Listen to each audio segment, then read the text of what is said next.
Bonjour à toutes et à tous, on se retrouve pour une nouvelle vidéo. Je m'excuse s'il y a un peu de bruit pendant la vidéo, il y a des tracteurs qui tournent, il y a du bricolage chez moi, il y a des travaux.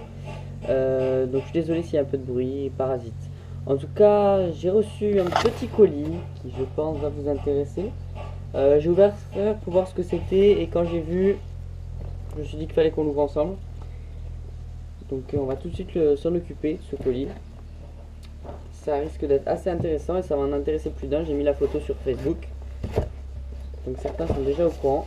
Je dis que je ferai une présentation. Donc voilà le Deep Sonder. Encore un peu de bruit. Je suis désolé. Donc on sort tout de suite de sa boîte. C'est le Deep Sonder de base avec juste les instruments de base. Donc si vous connaissez pas, en fait c'est un sondeur portatif, disons, qu'on peut balader un peu partout, qu'on peut lancer avec une canne pour sonder. Et l'écran du sondeur, c'est en fait comment dire, une tablette ou un téléphone portable qu'on puisse avoir à n'importe quel moment sur nous. Donc c'est très simple. On verra après l'application pour l'écran. On va d'abord ouvrir la boîte pour voir ce qu'elle contient, ce qu'elle nous réserve. Hop. Donc voilà comment il se présente. Donc on a ici le sondeur. Très simple. On a un câble pour le recharger. On a une petite pochette pour pouvoir le ranger en néoprène. Très intéressant. Des notices, enfin des informations sur le sondeur. Et deux petites vis, goupilles presque. Je vais sortir, qui en fait qui viennent se visser sur le sondeur. Derrière ici, là, là. On les place où on veut pour pouvoir accrocher le fil, ou accrocher une ficelle, une cordelette de sécurité ou quoi que ce soit pour éviter de le perdre. C'est un diamètre qui permet de visser, qui est le même diamètre que des appareils photo ou quoi que ce soit. Donc ça permet de visser sur des supports classiques, des bras télescopiques, disons pour matériel de photo. Donc ça permet d'être assez polyvalent, si je me trompe pas. Ça m'a l'air d'être le même diamètre en tout cas. Ce sondeur, qu'est-ce que je peux en dire d'autre visuellement? Il s'ouvre pour accueillir la charge ici, et cela fait une poche d'air quand il est fermé en fait à l'intérieur, qui le fait flotter. Ça assure la flottaison, donc il faut bien le fermer. Il y a des petits crans qui indiquent quand il est bien fermé, quand il est assez serré. On peut les voir là avec les écritures. Donc assez simple. On va maintenant passer à l'application. J'ai oublié de dire que il fonctionnait en Bluetooth. Donc ça permet d'avoir une portée d'une trentaine de mètres, ce qui n'est pas négligeable. Donc je vais déplacer la caméra pour que vous puissiez voir la tablette et on va voir l'application. On va tout de suite ouvrir l'application. Donc ça se présente comme ceci, assez sombre pour commencer. Mais à travers ceci, on va pouvoir vraiment tout réaliser. Donc dans les paramètres, vous avez plusieurs modes, des réglages comme l'unité, la fréquence, les alarmes de fond, etc. Tout est plus ou moins expliqué facilement. J'augmente la luminosité pour être sûr que vous voyez bien. Et on va lancer la simulation. Je vous laisse lire les réglages possibles. C'est pas des plus perfectionnés, disons, des plus précis. Ça ne vaut pas un sondeur au-dessus de 200 €, disons. C'est un sondeur qui est assez limite, car c'est une innovation. C'est les débuts, c'est les premiers sondeurs comme ceci, donc il reste encore assez limité, mais c'est une très bonne idée et ça a de l'ambition.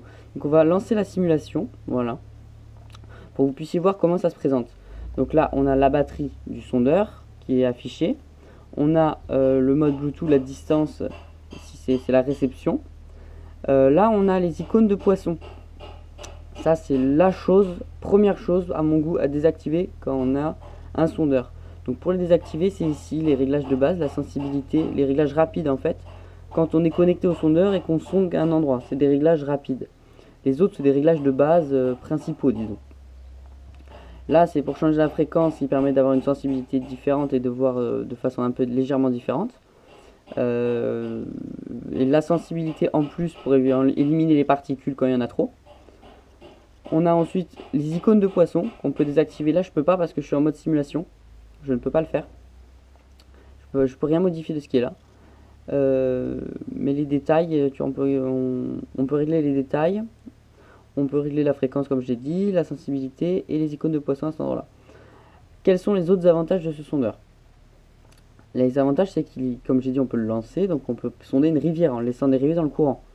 Il va dériver et on va voir ce qui va se passer en dessous du sondeur. Mais on peut aussi, il y a aussi un calendrier. Je ne suis pas connecté là, donc je ne peux pas l'afficher. Mais on a un calendrier sur lequel on peut noter des choses. Hop, bon. Il va vouloir que je me connecte, je n'ai pas envie. Donc sur lequel on peut noter des choses, noter des prises, noter plein d'informations. On a un appareil photo, ça veut dire qu'on peut prendre une photo de ce qui se passe sur notre écran, de ce qu'on aurait besoin, de ce qu'on pourrait visualiser comme écho ou quoi que ce soit. On a aussi la carte, on peut marquer le point GPS. Point GPS qui peut être intéressant à noter quand on tombe sur un gros écho, qu'on puisse le retrouver. Bien sûr, ça marche avec Internet, donc il vous faut un téléphone muni d'Internet par moment. Donc je sais que sur certains lacs et tout, ça passe pas du tout. En tout cas moi, mais c'est ce qui est dommage, c'est que c'est pas une application qui est fournie directement le point GPS et qui ne fait pas GPS en lui-même. Il utilise le GPS de Google, enfin l'application GPS de Google. Donc ça donne une précision quand même à 5 mètres près, voire même 10-15 mètres parfois. Hein. 5 mètres c'est vraiment le maximum de précision. On a des notes, on peut prendre des notes et on peut faire des statistiques facilement avec l'application. Je pense avoir fait le tour, j'ai pas encore fouillé toute l'application, j'ai pas encore testé exactement le sondeur, donc on se retrouve pour une autre fois ou par la suite pour tester ce sondeur dans un étang, je pense. Je pense pas qu'il soit nécessaire de tester dans les rivières qu'il y a chez nous, puisque la plupart des endroits on passe à pied.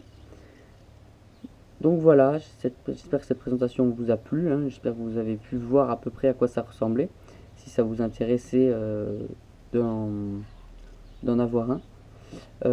C'est très simple, il se trouve facilement sur internet, vous pouvez l'acheter, j'essaierai de vous mettre un lien dans la description.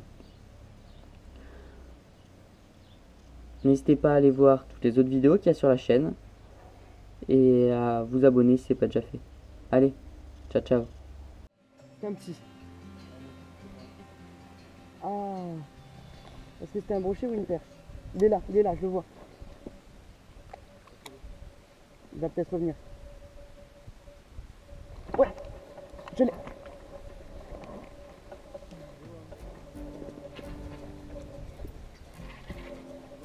Ouais, je l'ai.